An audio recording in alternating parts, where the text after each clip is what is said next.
আমি ভাৰতীয় নাগৰিকসকলে গণতন্ত্ৰৰ ওপৰত আস্থা ৰাখি ইয়াৰ দ্বাৰা আমাৰ দেশখনৰ গণতান্ত্ৰিক পৰম্পৰা আৰু মুক্ত স্বচ্ছ তথা শান্তিপূৰ্ণ নিৰ্বাচনৰ মৰ্যাদা অটুট ৰাখিম আৰু প্ৰতিটো নিৰ্বাচনতে নিৰ্ভয়ে তথা ধৰ্ম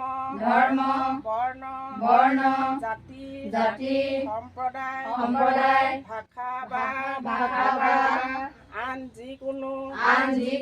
প্ৰলোভনৰ দ্বাৰা প্ৰভাৱিত নোহোৱাকৈ